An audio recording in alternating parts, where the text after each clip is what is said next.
দুনিয়া যেদিন ধ্বংস হবে সেদিন কাবাও শেষ। এই যে কাবা তো আল্লাহ কাফেরের জন্য রাখেন নাই, কাবা আল্লাহ সুদখোর ঘুষখোর বেনামাজির জন্য রাখেন নাই, কাবা আল্লাহ হিন্দুদের জন্য মুশরিকদের জন্য রাখেন নাই, কাবাকে রেখেছেন ঈমানদারের জন্য। এজন্য রাসূল বলেন লা তাকুমুস সাআহ হাত্তা লা ইউকালা ফিল আরদি আল্লাহ আল্লাহ। জমিনে যতক্ষণ পর্যন্ত একজন ঈমানদার আল্লাহ আল্লাহ বলতে পারবে, আল্লাহ আল্লাহ বলনেওয়ালা একজন ঈমানদার জমিনে থাকলে আমার আল্লাহ ওই একজন ঈমানদারের জন্য হইলেও কিয়ামত দিবে না। সুবহানাল্লাহ। তার মানে বিষয়টাকে লক্ষ্য করেন, গোটা পৃথিবীতে 800 কোটি মানুষ। যদি কোনোদিন বিষয়টা এমন হয়ে যায় 800 কোটি মানুষের মধ্যে সব মানুষ আল্লাহর বিরুদ্ধে চলে গেছে, বেঈমান হয়ে গেছে, মুশরিক হয়ে গেছে, মুনাফিক হয়ে গেছে, ইহুদি খ্রিস্টান হয়ে গেছে, দুনিয়াতে ঈমানদার আছে মাত্র একজন। ওই একজন আছে আপনাদের যাত্রাপুরে। ওই একজন ঈমানদারের খোঁজ দুনিয়ার কেউ রাখে না, কিন্তু ঈমানদারের খোঁজ যিনি রাখেন তিনি কে? আল্লাহ। গোটা দুনিয়ার 800 কোটি মানুষের মধ্যে সবাই যদি বেঈমান হয়ে যায়, সবাই যদি ইহুদি খ্রিস্টান মুশরিক মুনাফিক মুরতাদ হয়ে যায়, ওই মুহূর্তে যদি যাত্রা পড়ে একজন ঈমানদার আল্লাহকে আল্লাহ বলে একটা ডাক দিতে পারে অন্তর থেকে, আমার আল্লাহ ওই ঈমানদার একজনের ডাকের কারণে হলেও দুনিয়াটাকে টিকায় রাখবেন। সুবহানাল্লাহ। এই নজির কোনোদিন আপনি নিজের সাথে মিলাতে পারবেন না, কারণ একজনের জন্য আমরা কোনো কিছু রাখি না। ও ভাই আমার, তার প্রমাণ দেখেন এই যে আজকের মাহফিল, সর্বোচ্চ 1 ঘন্টা পর আজকের মাহফিল শেষ হয়ে যাবে। আমি ঢাকায় চলে যাব, সভাপতি সাহেব তার বাড়ি চলে যাবে, আপনারা যে যার মতো তবারক নিয়ে বাড়ির দিকে হাঁটা দিবেন।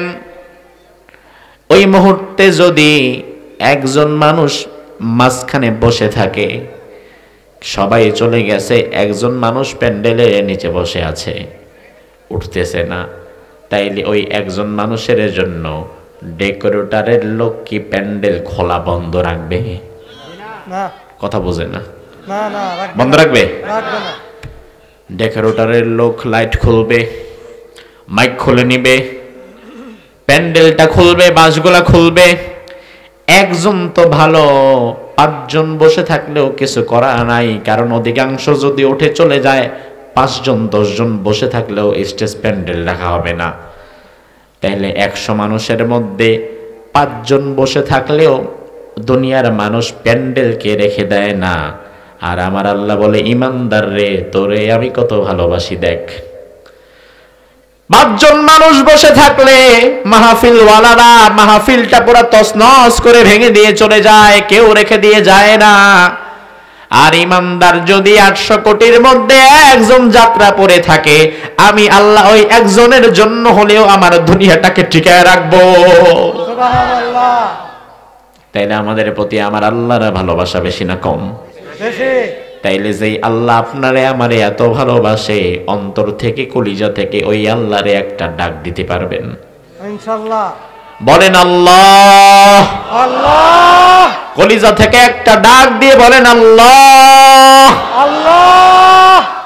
যদি ঈমানদার হন, আপনার ডাকের জবাব আল্লাহর আরশ পর্যন্ত পৌঁছে গেছে। আপনার ডাকের মর্যাদা এত বেশি, সুবহানাল্লাহ বলেন। সুবহানাল্লাহ।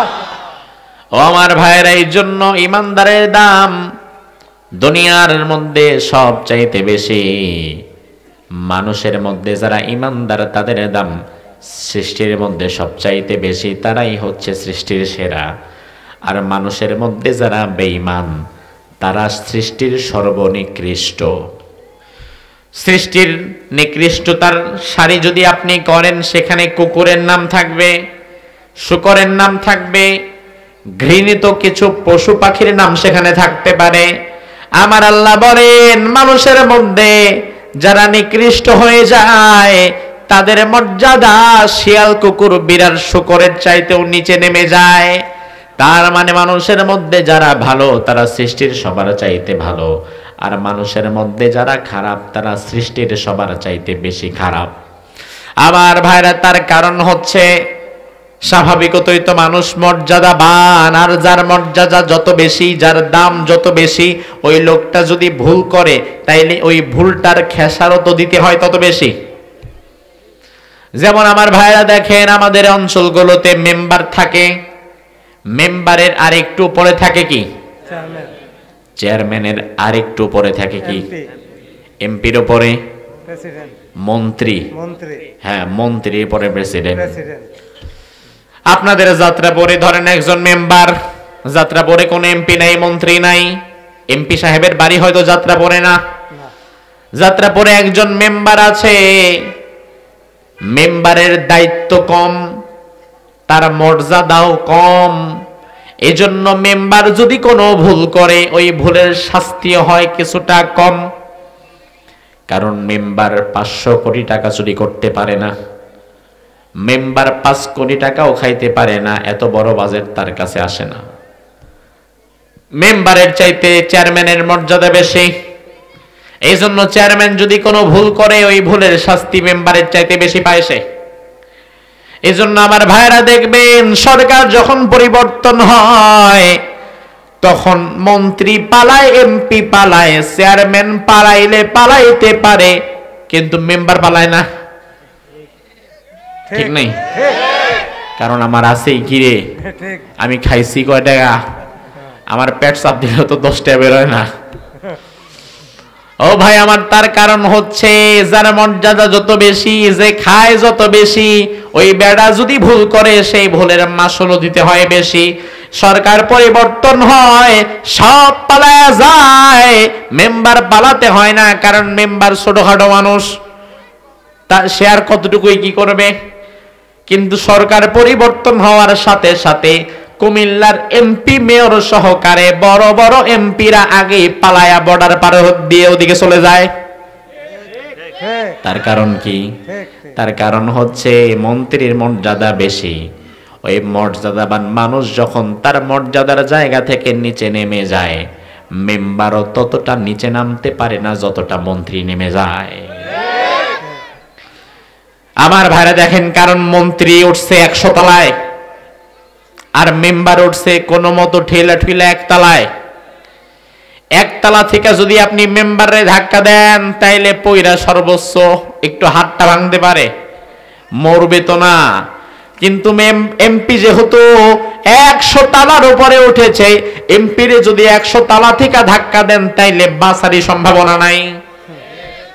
এজন্য মানুষ যেমন সব চাইতে মর্যাদাবান, এই মানুষের মধ্যে আবার যারা খারাপ হয়ে যায় তারা ঠিক 100 তালা থেকে পড়ার মতো নিচে পড়ে যায়।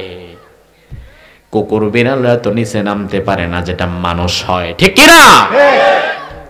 আপনি কোনোদিন দেখেছেন কোন কুকুর আরেকটা ছোট্ট কুকুরের বাচ্চাকে ধর্ষণ করে মেরে ফেলেছে?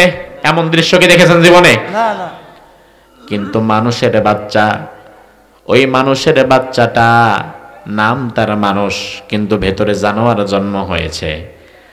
5-6 বছরের ছোট্ট বাচ্চা মেয়েকে ধর্ষণ করে গলা টিপে মেরে ডাস্টবিনে ফেলে দিছে, এমন ঘটনাও আছে না নাই? আছে। তাইলে কুকুর যেটা করতে পারে না, শূকর যেটা করতে পারে না, ওটা মানুষ পারে? আরে, তাইলে মানুষের মধ্যে যারা খারাপ হয় ওরা কুত্তার মতো না, শূকরের মতো না, বরং কুকুর এবং শূকরের চাইতেও খারাপ, ঠিক কি না? একটা কুকুর সামনে মরা গরু পড়ে আছে, কুকুর যদি 10টা থাকে ভাগজাগ করে যে যার মতো খেয়ে দিয়ে চলে যায়। ওই কুকুরটা পরবর্তী 10 বছর কি খাবে না খাবে একাই টাইনা নিয়ে বাড়ির দিকে যায় না। কিন্তু মানুষের মধ্যে যারা খারাপ হয় তাদেরকে যদি আপনি ক্ষমতা একবার বসায় দেন, তারা নিজেরা কতটুকুই আর খাইতে পারবে, বরঞ্চ আপনাদের কষ্টার্জিত পয়সাগুলারে হারামখোরের দলেরা এমন ভাবে তসরুপ করবে যেন আগের 500 বছর যদি দুনিয়াতে বাঁচা লাগে যেন পয়সার অভাব না হয়। ঠিক, এদিক দিয়ে আপনি না খায় মরেন, দ্রব্যমূল্যের ঊর্ধ্বগতি হইতে থাক, দেশ গোল্লায় যাক, নিজের খাওয়া লাগবে, নিজের পরিবারের বাঁচা লাগবে। এজন্য আমার ভাইরা, বাংলাদেশের জনগণের কষ্টার্জিত ঘামের পয়সা যেই হারামখোরদের পেটে ঢুকে, আল্লাহ ওদেরকে শান্তিতে থাকতে দেয় না। দেশে তো থাকতে পারেই না, বিদেশে গিয়া পালায় থাকা লাগে। এমনকি আমরা যারা দেশে আছি, কষ্ট করে বেঁচে থাকলেও আমাদের একটা প্রশান্তির জায়গা হচ্ছে, আমার মৃত্যু হলে আমার জানাজাটা আমার পাড়া প্রতিবেশী, আমার মা বাবা, আমার ভাই বোনদের সাথে আমার কবর হবে। কিন্তু এই হারামখোরের দল বাংলাদেশের মানুষের হাজার কোটি টাকা নিয়ে যারা পালায় গিয়েছে, বর্ডার পাড়ি দিয়ে ভারতে গিয়ে বসে আছে, আমার তো মনে হয় তারা মইরা গেলে তাদের জানাজা দেওয়ার মতো লোক পাওয়া যাবে না। আমার ভাইরা, এই জন্য দুনিয়ার সব মানুষ ভালো না। যারা ভালো তারা ফেরেশতার চাইতে ভালো, আর যারা খারাপ তারা সব চাইতে খারাপ। ঠিক না বা ঠিক?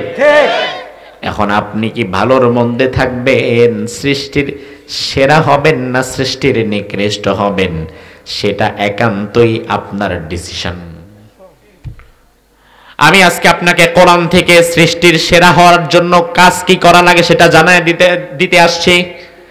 আমি আপনাকে সৃষ্টির সেরা মানুষ বানাতে আসি নাই, তার কারণ সৃষ্টির সেরা বানাবার মতো ক্ষমতা আমার নাই। আমি শুধু আপনাকে রাস্তাটা বলে দিতে পারি, এরপরে এই রাস্তায় আপনি যাবেন কি যাবেন না সেটা একান্তই আপনার চিন্তা ভাবনা, বাট বলে দেওয়ার দায়িত্বটা আমার। এজন্য আমি আপনাকে সংক্ষিপ্ত আকারে সৃষ্টির শ্রেষ্ঠ মানুষের কাজ কি সেটা বলে দেব। বাকিটা যদি আপনি মনে করেন আমল করবেন তাহলে করতে পারেন, আর যদি মনে করবেন না, সেটার সুযোগও আছে। তবে আমার ভাইয়েরা, আমার কাছে জবাব দেওয়া না লাগলেও আপনি যখন মরে যাবেন আমার আল্লাহর কাছে কিন্তু জবাব ঠিকই দেওয়া লাগবে। তাইলে এখন খুব মনোযোগ দেন, সৃষ্টির সেরা মানুষ হওয়ার জন্য কাজ কি করা লাগে সেটা আমাদের জানার দরকার আছে না নাই? আছে। আমার ভাইরা ভালো করে বোঝেন, আপনি যে মানুষ, আপনি কিন্তু নামাজ পড়ে সৃষ্টির শ্রেষ্ঠ হতে পারবেন না। আপনি যে মানুষ, মসজিদে সিজদা দেওয়ার মাধ্যমে আপনি সৃষ্টির সেরা হতে পারবেন না। সকাল বিকাল ইল্লাল্লাহ ইল্লাল্লাহ জিকির করেও আপনি সৃষ্টির সেরা হতে পারবেন না। কারণ আপনি ছাড়া আল্লাহর আরো কোটি কোটি কোটি কোটি মাখলুক আছে যারা আপনার চেয়ে বেশি আমল করে, বেশি নামাজ পড়ে, বেশি জিকির করে। এমন মাখলুক আছে না নাই? আছে। আপনি তো মনে করেছেন আমি একাই নামাজ পড়ি, আমি একাই আল্লাহরে সেজদা দেই, তাইলে আমি কেন সেজদা দিলে সৃষ্টির সেরা হব না? আমার ভাইরা, আল্লাহর কোরআন আমাদেরকে জানিয়ে দিচ্ছে, রব্বুল আলামিন বলেন, বান্দা আলাম তারা আন্নাল্লাহা ইয়াসজুদু লাহু মান ফিস সামাওয়াতি ওয়া মান ফিল আরদ ওয়াশ শামসু ওয়াল কামারু ওয়ান নুজুমু ওয়াল জিবাল والشجر والدواب وكثير من الناس। আল্লাহ রাব্বুল আলামিন বলে, বান্দা তোমরা কি দেখো না আকাশে এবং জমিনে যা কিছু আমি সৃষ্টি করেছি, যত মাখলুকাত আমি বানিয়েছি, সব মাখলুকাত গুলো ইয়াসজুদু লাহু, আমি আল্লাহকে সেজদা দেয়, সব সময় সেজদা দেয়। ও বান্দা, শুধু তোমরা সেজদা দাও না, ওই যে সূর্যটা দেখো, সূর্যটা আমি আল্লাহরে সেজদা দেয়। ওই যে চাঁদ দেখো, চাঁদও সেজদা দেয়। দুনিয়ার যত বিচরণশীল প্রাণী দেখো, সব সেজদা দেয়। তার মানে আপনি যে সেজদা দেন, এই সেজদা চন্দ্র দেয়, সূর্য দেয়, এই সেজদা দেয় অন্যান্য মাখলুকাত গোলা। এখন সেজদা দিলে যদি সৃষ্টির সেরা হওয়া যেত, তাইলে চন্দ্র, সূর্য, গ্রহ, নক্ষত্র তো সৃষ্টির সেরা হয়ে যেত। শুধু তাই না আমার ভাইয়েরা, মানুষের চাইতে বেশি সেজদা দেয় আল্লাহর ফেরেশতারা। আল্লাহর হাবিব বলেছেন, আল্লাহ রাব্বুল আলামিন এমন কিছু ফেরেশতা বানিয়ে রেখেছেন, যে ফেরেশতাদেরকে পৃথিবী সৃষ্টির আগেই আল্লাহ বানানোর পরে বলেছেন উসজুদ, সেজদা দাও। ওই ফেরেশতা যে সেজদায় পড়ে আছে, এখনো পর্যন্ত ওই ফেরেশতা সেজদা থেকে তার মাথাটা একবারের জন্য তুলে নাই। তাইলে কি আপনার সেজদার চাইতে তার সেজদা বেশি না কম? বেশি। কিন্তু ওই ফেরেশতা সৃষ্টির সেরা না। আবার আপনি মনে করবেন হুজুর আমি তো খালি সেজদাই দেই না, আমি তো নামাজের পরে আবার জিকিরও করি, 33 বার সুবহানাল্লাহ, 33 বার আলহামদুলিল্লাহ, 34 বার আল্লাহু আকবার পড়ি, সকাল সন্ধ্যায় জিকির করি। ও ভাই আমার, জিকির শুধু আপনি করেন না, আল্লাহর সৃষ্টি মাখলুকাতের মধ্যে আল্লাহর জিকির করে এমন আরো মাখলুকাত আল্লাহর সৃষ্টি জীবের মধ্যে আছে না নাই? আছে। আমার আল্লাহ কোরআনের মধ্যে বললেন, তুসাব্বিহু লাহুস সামাওয়াতু ওয়াস সাবউ ওয়াল আরদু ওয়া মান ফীহিন ওয়া ইম মিন শাইইন ইল্লা ইউসাব্বিহু বিহামদিহি ওয়ালাকিন লা তাফকাহুনা তাসবিহাহুম। আল্লাহ রাব্বুল আলামিন বলে, বান্দা শোনো শোনো, সপ্ত আকাশ এবং জমিনের মাঝে যত মাখলুকাত আমি আল্লাহ বানালাম, এই মাখলুকাত গুলো সব সময় তসবিহ জপে কার? আল্লাহ। এখন আপনি বলবেন তসবিহ জপে মানে? আল্লাহ বলে হ্যাঁ, সব মাখলুক আমার তসবিহ জপে। আপনার ঘরের মুরগি, মোরগ, ঘরের পাশের বিড়াল, ইঁদুর, পিপিলিকা, সমুদ্রের মাছ সবাই আল্লাহর জিকির করছে। আপনি বলবেন কই, মুরগি তো আমার ঘরের লগেই থাকে, জীবনে তো মুরগিরে আল্লাহ আল্লাহ কইতে শুনলাম না, জীবনে তো মুরগিকে জিকির করতে শুনলাম না। কেন আপনি শুনলেন না? সেটাও আল্লাহর কোরআন বলছে, ওয়ালাকিন লা তাফকাহুনা তাসবিহাহুম। প্রত্যেকটা প্রাণী আমার জিকির করেছে, কিন্তু ওই প্রাণীর জিকিরের ভাষা বোঝার মতো ক্ষমতা আমি আল্লাহ তোরে দেই নাই। ঠিক। তার মানে এখন বোঝেন, আল্লাহর জিকির করে কথা কি সঠিক না ব্যাঠিক? সঠিক। নাকি সন্দেহ লাগে? সঠিক। দুনিয়ার প্রত্যেকটা প্রাণী আল্লাহর জিকির করে, এটা কি সঠিক না ব্যাঠিক? সঠিক। আপনি জানেন না বা আপনি বোঝেন না কেন? আপনি না বোঝার কারণ হচ্ছে ওই জিকিরের ভাষা বোঝার মতো ক্ষমতা আপনাকে আল্লাহ। ঢাকা এয়ারপোর্টে এই যে আমাদের আজকে তো অনেক প্রবাসী ছেলেরা আছে যারা দেশের বাহিরে যায় কাজ করে। আপনাদের কুমিল্লাতে প্রবাসী মানুষের সংখ্যা বেশি না কম? বেশি। ঢাকা এয়ারপোর্টে দাঁড়িয়ে আছেন, ছেলেরা আপনি বিদেশে দিতে যাচ্ছেন, মুরব্বী বাবা আপনি এয়ারপোর্টে দাঁড়িয়ে দেখলেন দুইজন চায়না সামনাসামনি দাঁড়ায় গল্প করতেছে, স্যাংসুং প্যাংপুং, চাইনিজ ভাষা যেমন। চায়না দুজন স্যাংসুং প্যাংপুং গল্প করে আবার হাসে। আপনি দেখলেন কি রে বাবা, ভাষাই তো বুঝি না, কিসের স্যাংসুং কিসের প্যাংপুং, আবার দেখে হাসাহাসিও করে। আপনি যদিও না বোঝেন, কিন্তু তারা কিন্তু তাদের মনের ভাব প্রকাশ করছে। আবার আপনি দেখেন দুইজন বাঙালি এয়ারপোর্টে দাঁড়ায় কথা বলতেছে, নিজেদের মতো কথা বলছে, হাসাহাসি করেছে। এমন সময় জাপানি যদি একটা পাশে দাঁড়ায় থাকে, আপনি যদি 1 ঘন্টা কথাও বলেন, জাপানি লোকটা একটা কথাও কি বুঝবে? বুঝবে না। তাইলে দুনিয়াতে মানুষ হইয়া যদি অন্য মানুষের ভাষাই আপনি বুঝতে না পারেন, মানুষ হইয়া গরু ছাগলের ভাষা বুঝবা কেমনে? ঠিক। দুনিয়াতে আপনি মানুষ তো অপর মানুষের ভাষাই বোঝেন না, সেখানে পশু পাখির জিকিরের ভাষা বুঝবেন কিভাবে? কিন্তু পশু পাখি যে জিকির করে এখানে কোনো সন্দেহ করা যাবে না। আমার ভাইরা, আল্লাহ রাব্বুল আলামিন বলে, বান্দা সৃষ্টি সেরা হওয়ার জন্য 2টা কাজ করা লাগবে।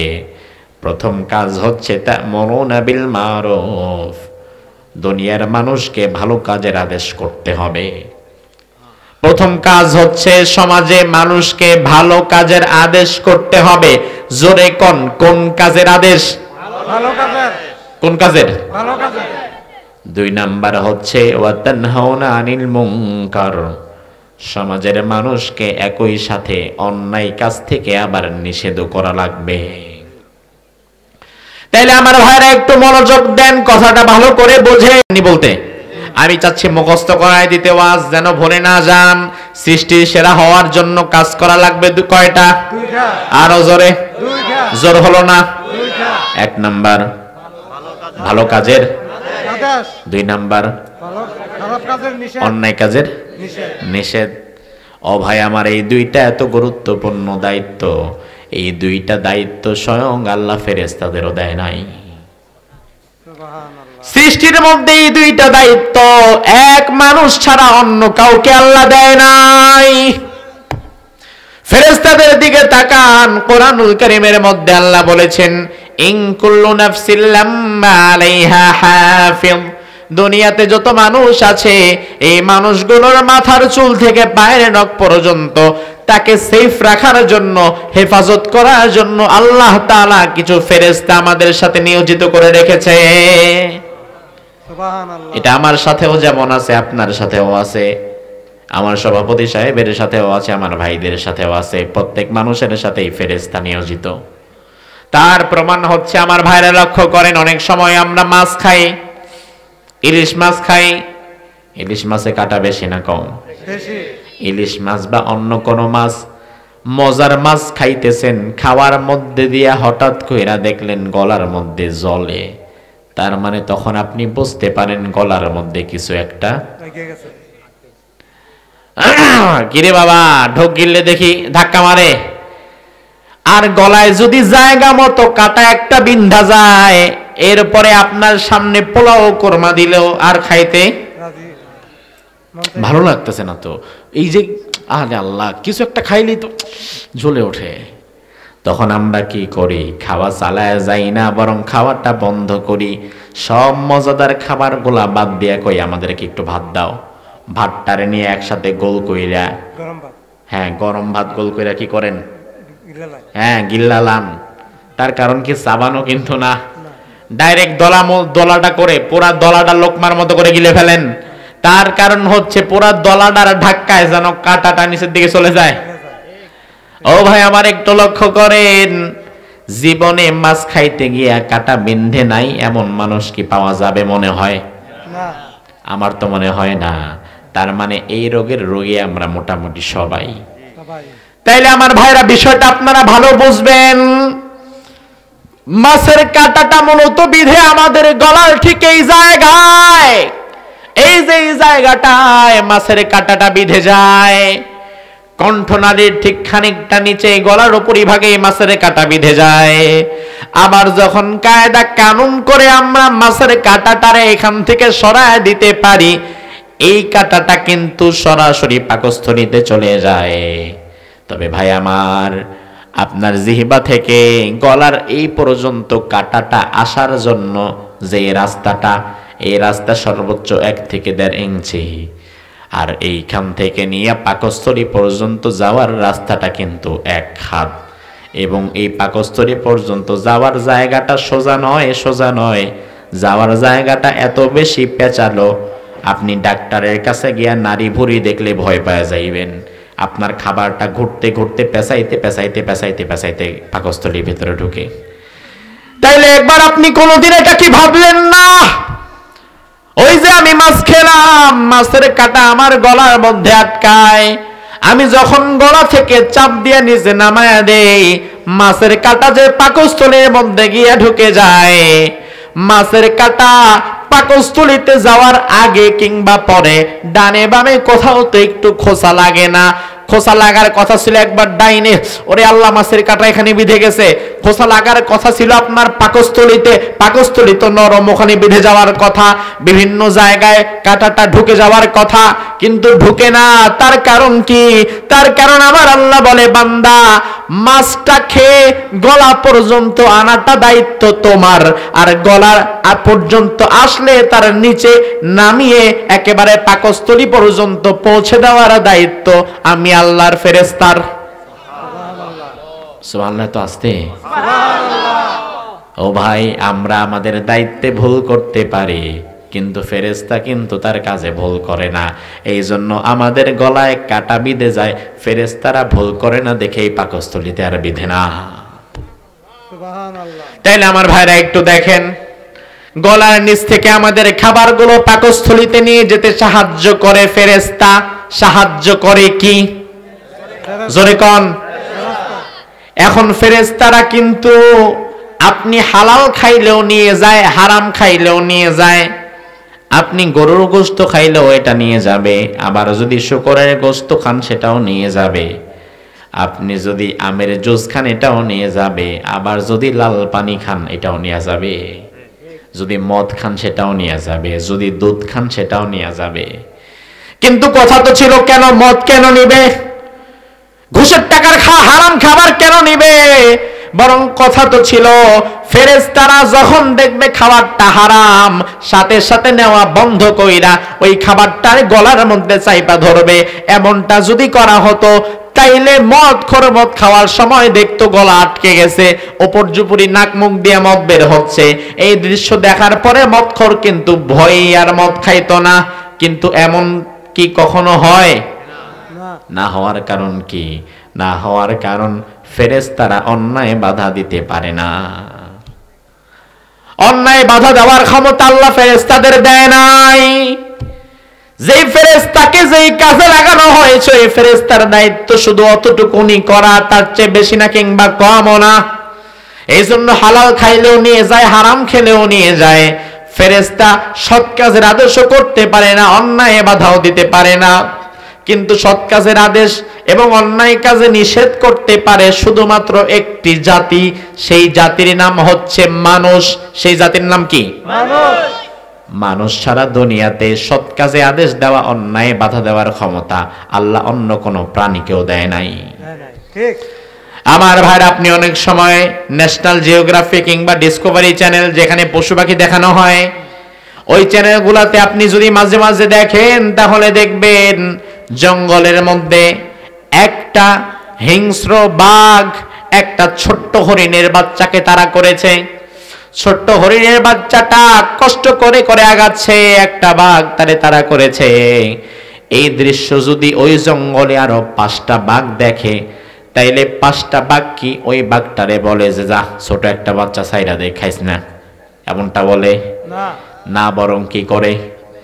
ওই 5টা মিলা, তখন এই 5টা মিলা ওই বাচ্চাটার আক্রমণ করে। অন্যায় কেউ বাধা দিতে পারে না। কিন্তু আপনাদের যাত্রাপুর বাজার, এই যাত্রাপুর বাজারে এখন বাজে রাত 11টা। আপনাদের যাত্রাপুর বাজারে রাত 11টার সময় মাহফিল করে আপনারা যখন বাড়ির দিকে যাচ্ছেন, যাওয়ার সময় দেখলেন 4-5 জন বখাটে যুবক একজন নারীকে তাড়া করে বেরাচ্ছে, একজন মহিলাকে 4-5 জন বখাটে যুবক দৌড়াচ্ছে তার শ্লীলতাহানি করার জন্য।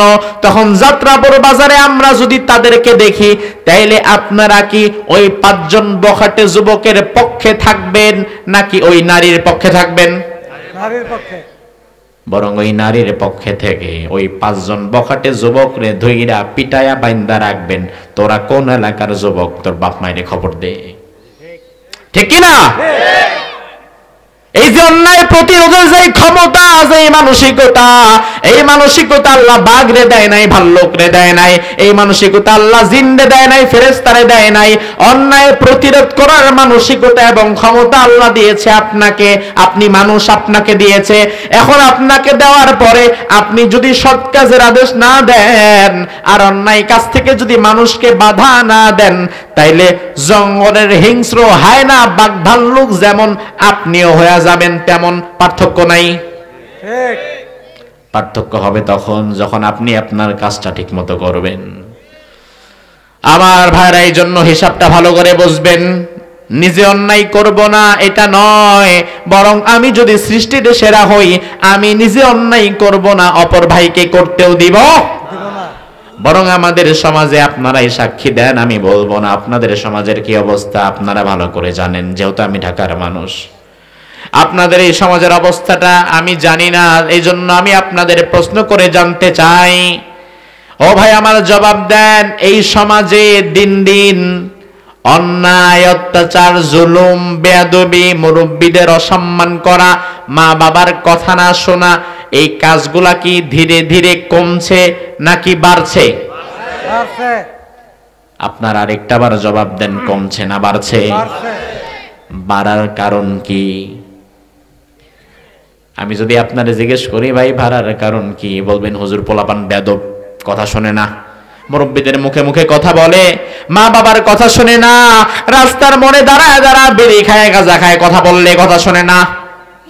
আমি বলবো ভাই এটা কোনো কথা না, বরং কথা হচ্ছে যেই সমাজের ভালো মানুষগুলা চুপ হয়ে গেছে, ওই সমাজে আস্তে আস্তে খারাপ মানুষ তৈরি হয়ে গেছে। আপনার সমাজে ইয়াবাখোর, বাবাখোর, গাঁজাখোর একদিনে তৈরি হয় নাই।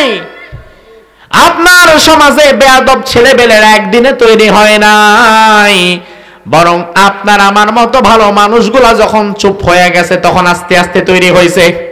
ঠিক। তার সবচেয়ে বড় প্রমাণ আপনি মুরব্বী মানুষ। এই যে আমি আমার বাবাজিরে দিয়ে উদাহরণ দিচ্ছি, মুরব্বী মানুষ, এশার নামাজ পড়লেন, এশার নামাজ পড়ে মসজিদ থেকে বের হলেন, বাড়ির দিকে যাচ্ছেন, যাবার সময় উনি যদি দেখে ওনার ঘরের পেছনে ঠেস দিয়া বৈশা দুইটা ইয়ং বয়সের যুবক বসে বসে সিগারেট খাচ্ছে, উনি চিন্তা করলো, যাক দুইটা যুবক বিড়ি খাইতেছে, কি আর করা, আমার তো কোনো সমস্যা হচ্ছে না, আমি আমার মতো ঘরে যাই, নামাজ পড়ে আসছি। তিনি যদি তাদেরকে কোনো কথা না বলে ঘরে চলে যায়, যেতে পারে, সমস্যা নাই। আবার পরের দিন নামাজ পড়ে এসার পরে যখন আসতেছে দেখে আবার ওই দুইজন আগের জায়গায় বসে বিড়ি টানতেছে আর গল্প করতেছে। দ্বিতীয় দিনও বাধা দিল না, দ্বিতীয় দিনও যদি বাধা না দেয়, তৃতীয় দিন নামাজ পড়ে ফিরে আসার সময় দেখবে ওই দুইটার সাথে আরেকটা যোগ হয়েছে। ঠিক। কথা কি বোঝে না? ঠিক। যোগ হইছে। এবার তৃতীয় দিন দেখে তিনটা যোগ হয়েছে, কিরে আস্তে আস্তে দেখি বাড়ে, তাও বাধা দিল না, চিন্তা করলো যাক হয়তো 2-4 দিন বসছে, স্কুল বন্ধ, কলেজ বন্ধ, পরে আবার চলে যাবে। 2-4-5 দিন, 1 সপ্তাহ যাওয়ার পরে দেখলো 3 জনের মজমা থেকে এটা তো এখন মোটামুটি 5-7 জনের লম্বা একটা জামাত হয়ে গেছে। এখন তার ঘরের পিছে দৈনিক রাত্রি হইলে 5-7 জন বৈশাখ বিড়ি খায়। এখন শুধু বিড়ি খায় না, আস্তে আস্তে গাঞ্জাও খায়। ঠিক। ও ভাই আমার, এরপর তো একদিন এমন হতে পারে এশার নামাজের জন্য সে যখন মসজিদে গিয়েছে, ঘরের মধ্যে স্ত্রী, সন্তান, মেয়েটা একা, ওই 5-7 জন গাঞ্জাখোর গাঞ্জা টানতে টানতে হুতাশ হয়ে গেছে, সেন্সলেস হয়ে গেছে, আর মন মানসিকতা কাজ করছে না, তখন কিন্তু হিংস্র হয়ে তার বাড়ির মেয়েদের দিকে হাতও বাড়াতে পারে। ঠিক। এটা একদিনের ফসল না, এটা একদিনের ফসল না, এটা তার চুপ থাকার ফসল। চুপ থাকার ফসল। এটা তার চুপ থাকার ফসল। তার কারণ হচ্ছে আপনি যখন মসজিদ থেকে বের হয়েছেন, আপনি যদি দেখেন আমার ঘরের সামনে 2 জন যুবক বসে বসে বিড়ি টানছে, আপনি সাথে সাথে দাঁড়ায় যাইবেন, এই যুবক বাড়ি কোথায়, এখানে বসে এত রাত্রিবেলা বিড়ি টানতেছো কেন, তোমার বাপের নাম কি, এইভাবে তার সাথে কথা বলেন, প্রশ্ন করেন। সে যদি আপনার একটা ধমক দেয় বা খারাপ কথাও বলে, আপনি লজ্জিত হবেন না? আমাদের মুরব্বীদেরকে যখন বলি আপনি যুবকদেরকে শাসন করেন না কেন, এই যে আপনার ঘরের পাশে বসে বিড়ি খাচ্ছে, কিছু বলেন না কেন? মুরব্বীরা বলে, হুজুর এগুলো এত বড় বেয়াদব, কিছু যদি বলি তাহলে আমার মুখের উপরে ধোঁয়া ছাইরা কইব ওই মেয়ে আপনার টাকায় খাই নাকি। ঠিক। এমন বেয়াদব আছে না নাই? আছে।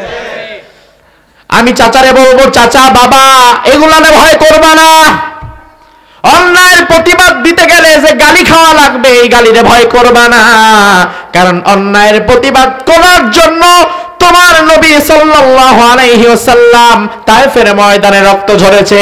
অন্যায়ের প্রতিবাদ করতে গিয়ে তোমার নবী যদি উহুদের ময়দানে 2টা দাঁত দিয়ে দিতে পারে, ওই নবীর উম্মত হয়ে অন্যায়ের প্রতিবাদ করতে গিয়া শুধু গালি না, যদি মাইরও খাওয়া লাগে ওইটা খাওয়ার জন্য রাজি থাকা লাগবে। ঠিক। কিন্তু অন্যায়ের প্রতিবাদ ছেড়ে দিও না ভাই, কারণ অন্যায়ের প্রতিবাদ করো না বলে তো সমাজে খারাপ মানুষের সৃষ্টি হয়। ফেরাউনের নাম আমরা কম বেশি তো সবাই জানি, জানি। জানি না? জানি। কোন দেশে ছিল? কথা কয় না। মিশর। বাংলাদেশেও ছিল নাকি? না। আমার ভাইরা লক্ষ্য করেন, ফেরাউন নামের মানুষ মিশর ছাড়া পৃথিবীর অন্য কোথাও নাই।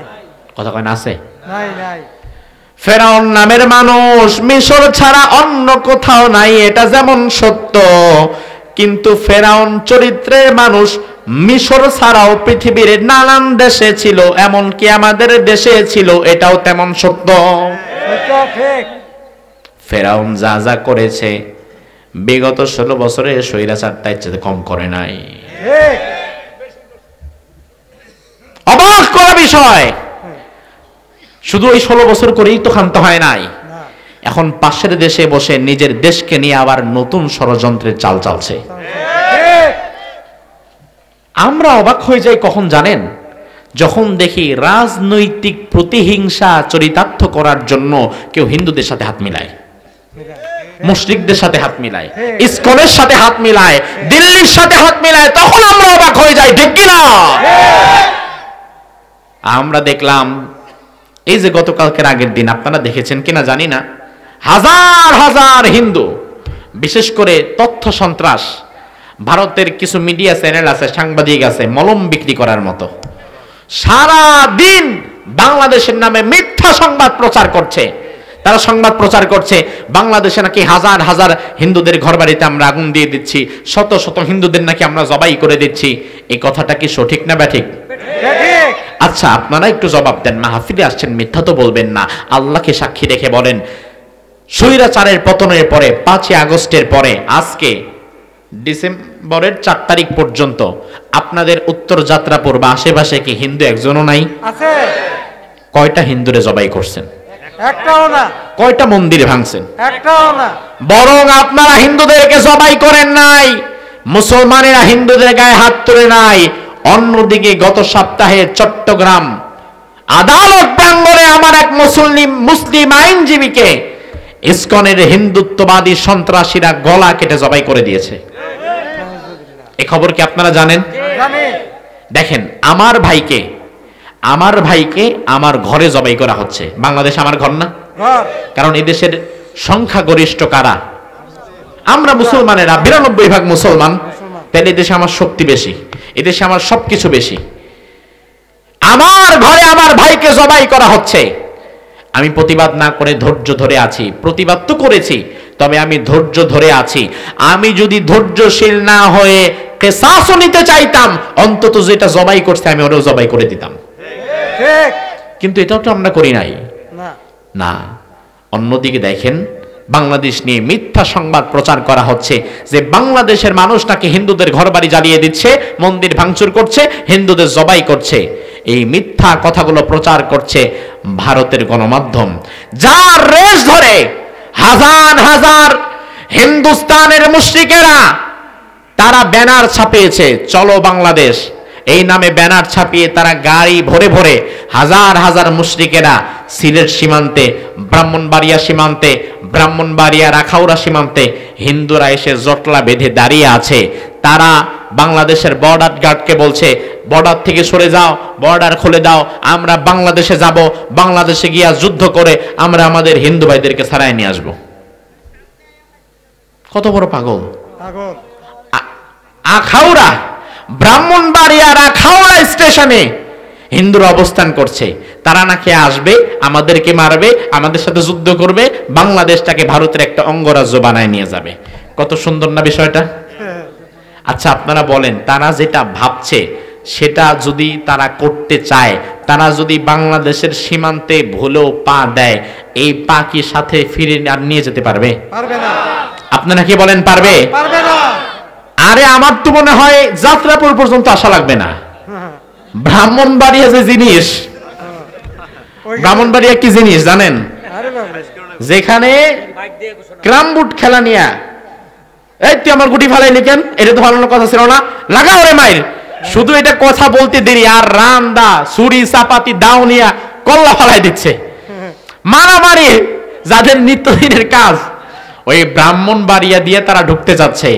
আমরা তাদেরকে বলি, যদি কপাল খারাপ থাকে তাহলে ঢুকো, আর ঢোকার পরে ব্রাহ্মণবাড়িয়ার লোক যা জিনিস কাইটা কাইটা পা দিয়ে হালিম বানায় খাওয়াই দিবে। ঠিক। কাদের কাছে ঢুকতে যাচ্ছ পাগল? সিলেট দিয়ে ঢুকলেও কথা ছিল, সিলেটের মানুষ একটু নরম, আর অলি আল্লাহর দেশ, একটু নরম থাকে, কিন্তু এরা ভুলে ব্রাহ্মণবাড়িয়া দিয়ে ঢুকতে চাচ্ছে। আমার ভাইরা, সেটা কথা না। কথা হচ্ছে বাংলাদেশ 56,000 বর্গ মাইলের একটা দেশ, যে দেশটা পৃথিবীর মানচিত্রে যাকে দেখা যায় না, ছোট্ট একেবারে, কিন্তু এই ছোট্ট দেশের মধ্যে আল্লাহ তাআলা এমন কিছু সম্পদ দিয়েছে যার কারণে ইসরায়েলের নজর এই দিকে, আমেরিকার নজর এই দিকে, ভারতের নজর এই দিকে, চায়নার নজর এই দিকে, রাশিয়ার নজর এই দিকে। আমার এই ছোট্ট দেশে আমার আল্লাহ তাআলা কি এমন দিয়েছে যার কারণে সব শুকরের নজর একসাথে পড়েছে আমার দিকে। কিন্তু লাভ হবে না। এ দেশের মানুষের মাঝে ঈমানে কুওয়াত, ঈমানের শক্তি যতদিন অবিচল থাকবে, ততদিন ভারত কেন দুনিয়ার কোন পরাশক্তি আমার এই ভূখণ্ডকে দখল করতে পারবে না। আজ মুশরিকিন হিন্দুস্তানেরা যদি বাংলাদেশ দখল করার জন্য বাংলাদেশের দিকে পা বাড়ায়, যদি আমার দেশকে তারা ধূলিসাৎ করে দিতে চায়, যদি বাংলাদেশের স্বাধীনতা এবং সার্বভৌমত্বের উপরে তারা আঘাত করে, সেই আঘাতকে মোকাবেলা করার জন্য আলেম সমাজ যদি তোমাদেরকে আরেকবার ডাক দেয়, আলেমদের ডাকে যার যা আছে তাই নিয়ে মাঠে নেমে হিন্দুস্তানের মুশরিকদের বিরোধিতা করার জন্য কারা কারা প্রস্তুত আছে এই হাত তুলে আল্লাহরে দেখাও। আল্লাহু আকবার, আল্লাহু আকবার। ইসলামের শত্রুরা হুঁশিয়ার, হুঁশিয়ার, দেশের শত্রুরা হুঁশিয়ার, হুঁশিয়ার। আমার ভাইরা, সবার আগে আমার ইমান, আমার ইমানের পরে হচ্ছে আমার দেশ।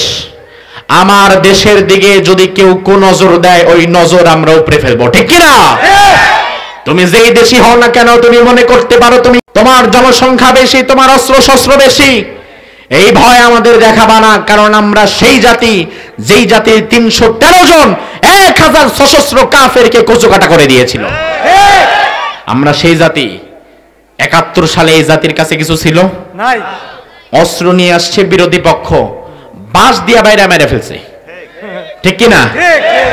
যে জাতি বাঁশ দিয়া বাইরে মেরে ফেলতে পারে, ওই জাতিরে তোমরা অস্ত্রে ভয় দেখাবা না। কারণ আমাদের সব চাইতে বড় শক্তি হচ্ছে আমাদের ইমান। কিন্তু ব্যথা লাগে কখন জানেন? যখন দেখি শত্রু পক্ষের সাথে হাত মিলিয়েছে আমার ভাই। ঠিক, বুঝেন কথা? ঠিক। যারা আওয়ামী লীগ করে তারা কি দেশের মানুষ না? মানুষ, তাদের জন্ম কি দেশে হয় নাই? মানুষ।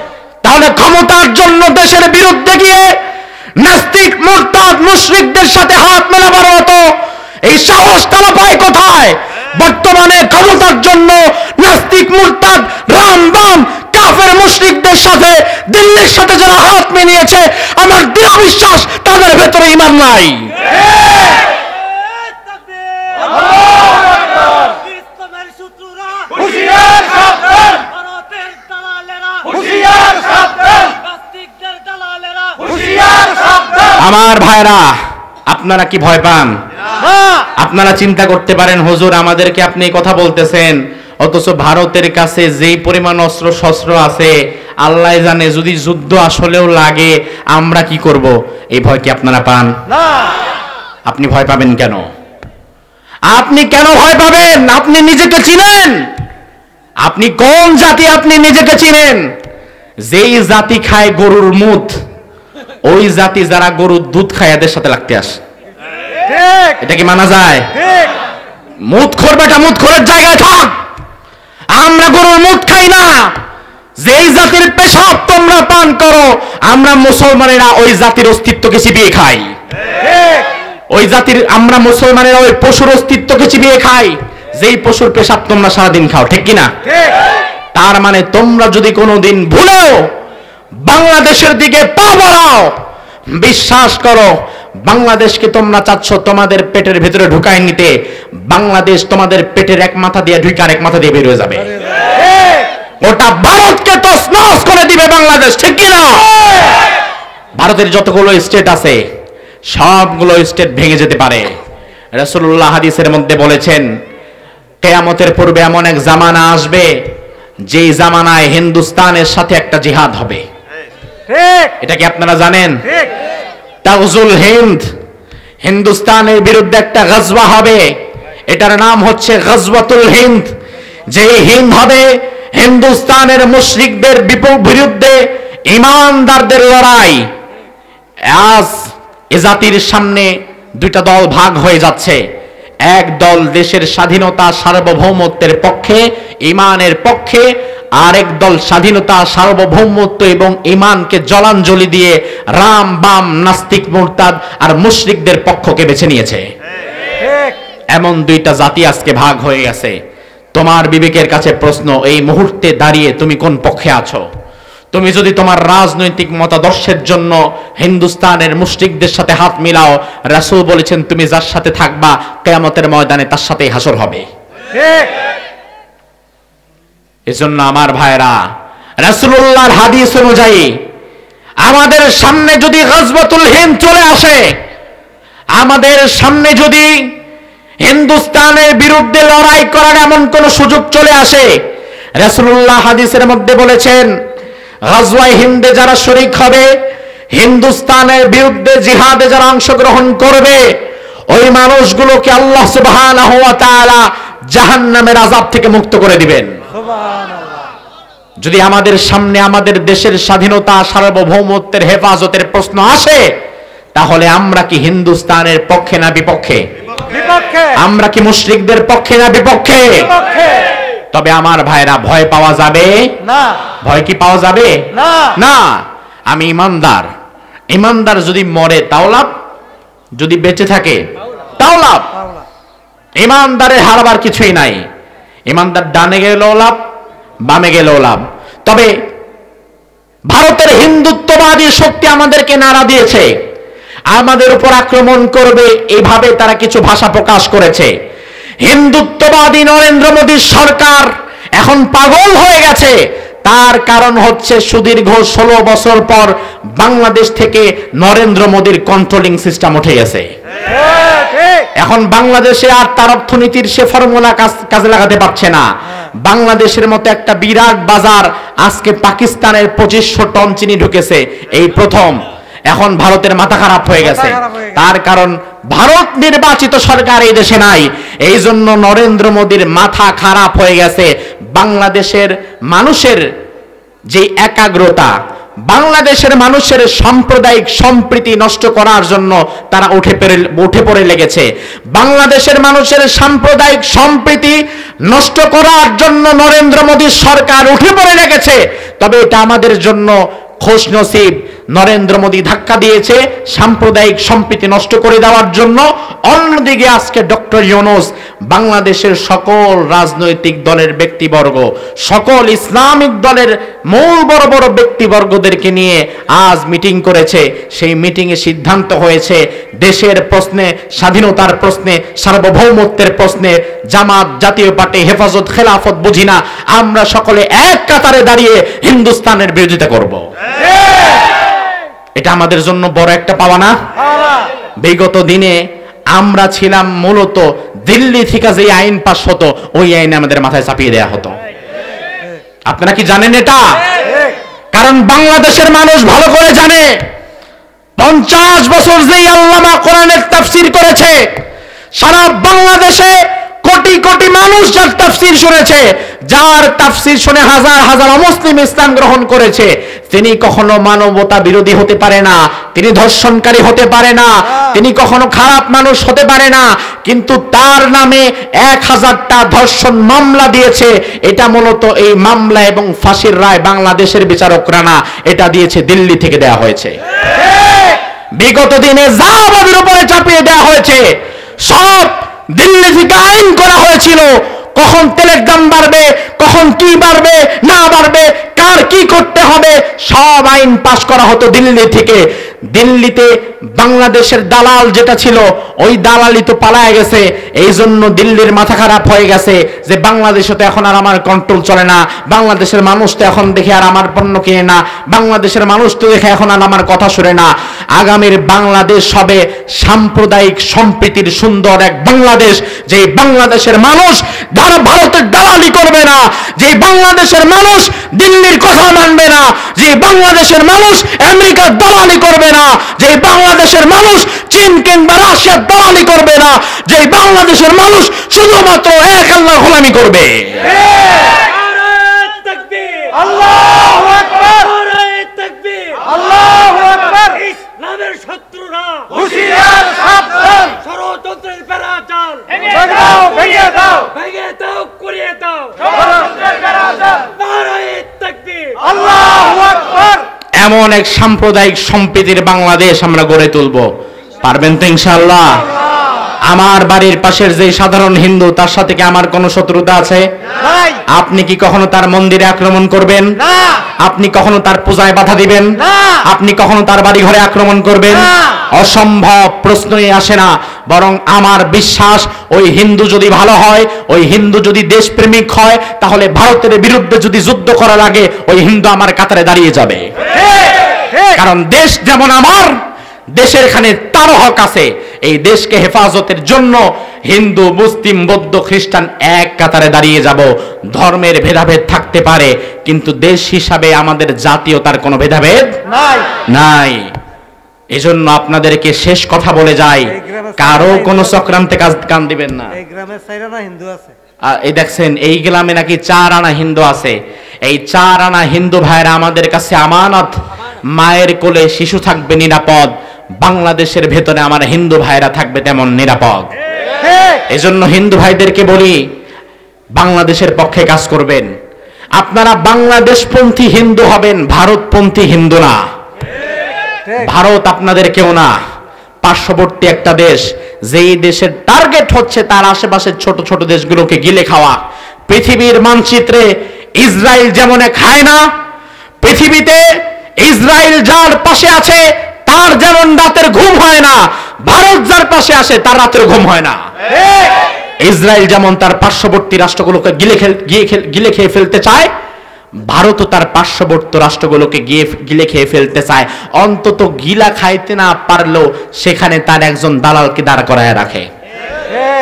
আপনারা একটু ধৈর্য ধরেন, ধৈর্য ধরে আমার বিশ্বাস বর্তমানে যিনি আছেন ডক্টর ইউনূস, লোকটাকে আপনারা সুদখোর বলেন আর ঘুষখোর বলেন। বাংলাদেশের মানুষ আমার ওই দিন একজন প্রশ্ন করছে, হুজুর আপনি বিগত স্বৈরাচারের বিরুদ্ধে এত কথা বলছেন, এবার একটু সুদখোর ইউনূসের বিরুদ্ধে বলেন। আমি বললাম, বাংলাদেশে বর্তমানে ক্ষুদ্র ঋণ আর বড় ঋণ, ব্যাংকের সুদ আর গ্রামের সুদ, গ্রামে সুদ নাই, আসেনি? আমি বললাম, আমি তো জরিপ করে দেখেছি বর্তমানে বাংলাদেশের 95% মানুষ সুদের সাথে সম্পৃক্ত।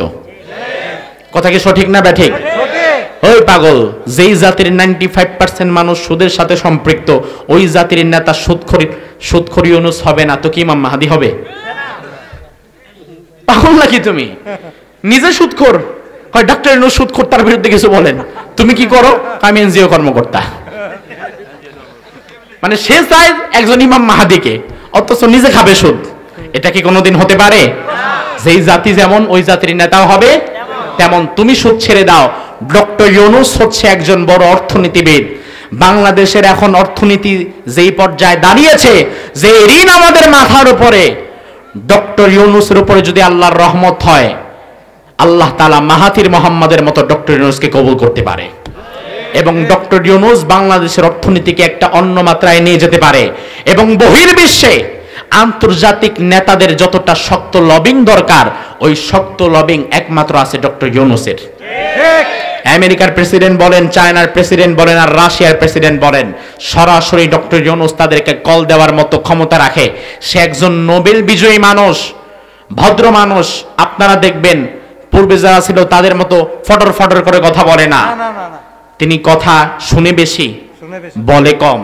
যখনই দেশের কোনো প্রশ্ন, দেশের সামনে কোনো বিপদ আসে, তিনি বাংলাদেশের সকল রাজনৈতিক দলগুলোর নেতাদেরকে ডাকেন। আজকে ডক্টর ইউনূসের আমন্ত্রণে জামাত ইসলামের আমির গিয়েছে, হেফাজতে ইসলাম গিয়েছে, চরমোনাই গিয়েছে, সব দল গিয়েছে, রাম বাম যারা আছে, যত রাজনৈতিক দল আছে সবাই সেখানে গিয়েছে। আমরা কিন্তু আসলে মূলত এটাই চাই। তার কারণ হচ্ছে, বিগত দিনে যারা ছিল তারা যখন কোনো সিদ্ধান্ত নিত, কাউরে গণত না, কাউরের সাথে কোনো পরামর্শ নাই, আমি নিজে যা ভালো তাই করব, হইলো হইলো, না হইলো হইলো। এটা স্বৈরাচারী মনোভাব। কারণ দুনিয়ার সব ভালো আমার মাথায় আসবে, এটা কিন্তু নাও হতে। ডক্টর ইউনূসের উপরে আমাদের বিশ্বাস আছে, আস্থা আছে। আপনারা একটু ধৈর্য ধরেন। তিনি একজন অর্থনীতিবিদ। আমার বিশ্বাস বাংলাদেশের ভাঙা অর্থনীতিকে তিনি চাঙ্গা করতে পারবেন। আপনারা একটু ধৈর্য ধরেন। মাত্র তো বিয়ে হয়েছে, 9 মাস 10 মাস 1 বছর সময় দেন, বাচ্চা কাচ্চা এর পরে আসবে। বিয়ে হয়েছে সপ্তাহখানেক যায় নাই, এখনই খালি যদি নাতির মুখ দেখার জন্য ছেলের বউরে গুতান, এটা হবে যেমন একটা বোকামি। ডক্টর ইউনূসকে এই মুহূর্তে সোনার বাংলা উপহার দিয়ে দাও, এটা বলাটাও তেমন বোকামি। সময় দেন, সময় দেন, নিজে ভালো হন, সময় দেন, নিজে ভালো হন, নিজের সমাজ ভালো করেন। ডক্টর ইউনূসকে আমরা সময় দিচ্ছি। এবং যদি প্রয়োজন হয় তিনি আরো কিছুদিন ক্ষমতায় থেকেও যদি বাংলাদেশকে পরিষ্কার করতে পারে, দুর্নীতিমুক্ত করতে পারে, সেজন্য সময় দেওয়ার দরকার আছে না নাই? ভারতীয় কোন ষড়যন্ত্রে আমরা পা দিব না। সর্বশেষ দেশের বিরুদ্ধে, বাংলাদেশের বিরুদ্ধে, বাংলাদেশের মানুষের বিরুদ্ধে, এদেশের স্বাধীনতা সার্বভৌমত্বের বিরুদ্ধে যারা অবস্থান নেয়, সে যেই দলের হোক না কেন তাকে আমরা ঘৃণা ভরে বয়কট করব, তার সাথে কোনো সম্পর্ক আমাদের নাই, ঠিক কিনা? আল্লাহ সুবহানাহু ওয়া তাআলা এই কথাগুলোকে আমাদের বুঝে আমল করার তৌফিক দান করুক। আমরা বলি আমিন। হাযা মা ইনদি ওয়াল ইলমু ইনদাল্লাহ আলাইহি তাওয়াক্কালতু ইলাইহি উনীব। আমরা মুনাজাত করে একসঙ্গে বিদায় হব ইনশাআল্লাহ। তাবারক কি মুনাজাতের পরে? শোনেন, বিভিন্ন জায়গায় মুনাজাতের মধ্যে তাবারক দিয়ে দেয়, এটা খারাপ জিনিস। তাহলে মুনাজাতের যে আবেগ, এটা নষ্ট হয়ে যায়। মুনাজাত করে মানুষ, এই আমার প্যাকেটটা দেন, এই আল্লাহ